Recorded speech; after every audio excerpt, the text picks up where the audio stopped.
Alhamdulillahi rabbil alamin. Ẹ̀yin tèmi, ṣàlàáfíà lẹ wà. Gẹ́gẹ́ bí èmi on Point by Two ṣe wà lẹ́ni, thank you for joining me.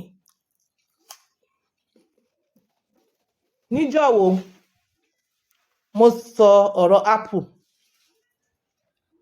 Mo ní ẹ má bínú, mo ti jẹ gbọ́ Apple yìí lè tán.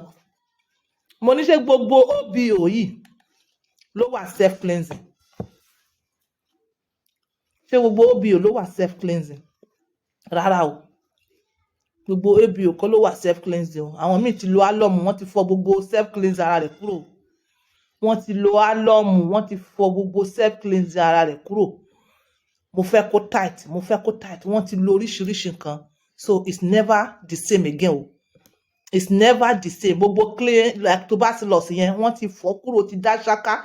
Ẹ mọ̀ tí wọ́n bá lo álọ́mù kó fi fọ, tí wọ́n bá fi álọ́mù fọ snail, ìgbín, ẹ mọ̀ bó ṣe máa ń dá ṣáká. Àwọn ti fọ tiwọn, ó ti dá ṣáká. Ìkan tó fà á tí àwọn míì fi ń ní infections nìyẹn. Toilet thrush, yeast infections, candidiasis àti many more. Ìkan tó fà á nìyẹn, wọ́n ti wash ẹ̀, ó ti wà, ibẹ̀ yẹn ti wà neutral.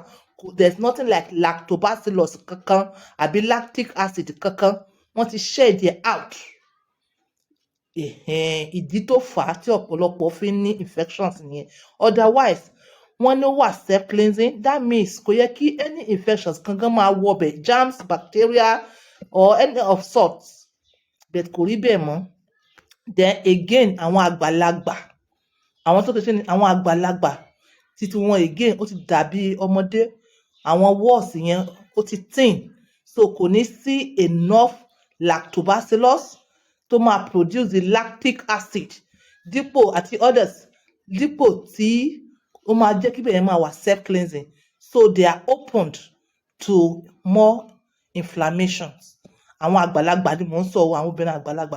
But àwọn tó wà lójú ọwọ́, àwọn ọmọ yẹn, àwọn míì nínú yín, àwọn míì, yes, wọ́n ti lo alum.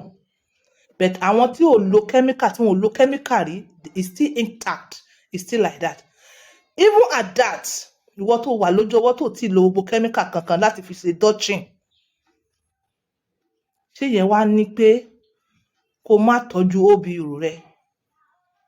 Okay, wọ́n ló wà self cleansing. Ṣó wà self cleansing débi pé tó bá ṣe nǹkan oṣù tó ní máa bẹ́ẹ̀ fọ extra ẹ̀jẹ̀ tó wà nínú ẹ̀ kúrò. O need láti lo omi láti fi fọ̀.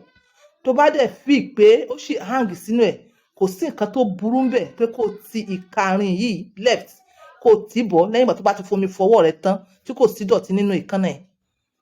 Kò sí nǹkan tó burú ń bẹ̀. Ó wà self cleansing. Ṣé ìyẹn wá ní pé ìwọ àtọkọ ẹ ṣèbásùn? Extra ẹ ṣèbásùn o, ṣó yé yín? Extra èyí tó wà ń bẹ̀ ìgbà tí yẹn ti lọ, tó bá fomi jù, ṣé ìyẹn bad? Okay, mi fẹ́ èmi teacher ọkọ àti ìyàwó ni mí, both Muslim and Christians. But as a Muslim, ó fẹ́ wẹ̀ janaba. Ṣé o ní take away extra excess àtọkọ rẹ tó máa dènà prayer rẹ? O ní take ẹ̀ kúrò.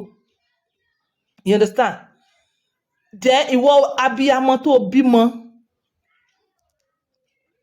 extra ẹ̀jẹ̀, extra discharge tó wà ń bẹ̀.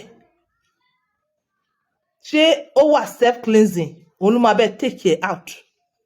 Ẹ ní fomi sí omi, ẹ ní jókòó lórí omi gbóná, ẹ ní fomi jù kódà kó jẹ́ omi tó wó lọ́wọ́rọ́. Yes, OBO kò wà self cleansing dé gbogbo yẹn o. Pé bóyá ó bá yín tọ́jú àtọ̀, ó bá yín mú àtọ̀ ọkọ yín kúrò, pé ó bá yín mú menstruation kúrò, pé ó bá yín mú excess sweat kúrò, pé ó bá yín mú excess discharge kúrò, á bá yín mú ẹ̀jẹ̀ bímọ kúrò. Rárá o. Nǹkan tí wọ́n ní kẹ́ má ṣe ni pé kẹ́ má lo ọṣẹ. Tẹ́ bá ti ń lo ọṣẹ, ẹ ti ń dọ̀tí nìyẹn. Ẹ má lo ọṣẹ, bet ẹ lomi. Níbi fùrọ̀ débi labia majora, ẹ lo mild soap. Ṣó yé yín? Ẹ lo kẹ̀kẹ́ yín náà díẹ̀. Níbi òkè irun yín. Tẹ́ bá ti wá dé labia minora, ẹni tí tẹ́ bá fi síbi labia minora yẹn, ó máa wọ OBO because òun ló súnmọ́, ó dẹ̀ ń protect ẹ ni. So ibi labia minora ẹ lomi. Ibi OBO yín ẹ máa lomi. tẹ́ bá feel more discharge wà nú ẹ̀ tí ó wà unwanted ẹ lo ọwọ́ yìí left hand ẹ ti bọnú ẹ̀ kò ṣe pé kẹ́ fọ́ rárá ẹ bá ṣe ẹ̀kan ẹ̀mejì ẹ̀mẹ́ta ó ti tó ẹ bomi sí that is all tẹ́ ẹ bá ṣe gbogbo yẹn wàhálà ẹ máa ní body odor o wọ́n máa rún ẹ ní like odor yẹn tó yẹ yín then nínú nǹkan tá à ń jẹ náà tó yẹ yín wọ́n máa fún yín ní good smell níbẹ̀ yẹn bẹ́ẹ̀ gbogbo ẹ tẹ́ ń lo alum kò sí lactobacillus kankan fún yín mọ́ o ẹ ti wash it out and alum yìí dẹ̀ ní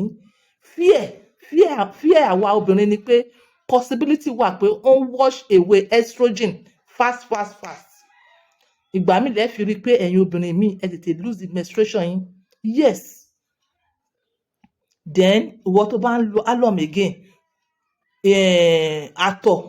àtọ̀ nídìí àtọ̀ ọkọ rẹ ó nídìí kíbẹ̀ yẹn ṣì remain mucus láti travel easily you understand láti lọ ṣe fertilization pregnancy lókè lọ́hùn bẹ́ẹ̀ ìgbà tó wáyé pé wọ́n ti fi alum fọ gbogbo ẹ̀ ó máa difficult fún àtọ̀ láti travel ọlọ́run ní ká ṣe báyìí ẹ̀yin sì ń ṣe báyìí normal level ẹ̀ ní pé eléyìí ẹ̀yin dẹ̀ ń ṣe báyìí then tí ẹ mọ̀ pé tí ẹ bá dẹ̀ ti lo alum ibẹ̀ yẹn máa ṣe gángan ó máa cause inflammation ó lè cause bleeding mo believe pé I understand nǹkan tí mo sọ this is on point by 2 using my words for this bye for now.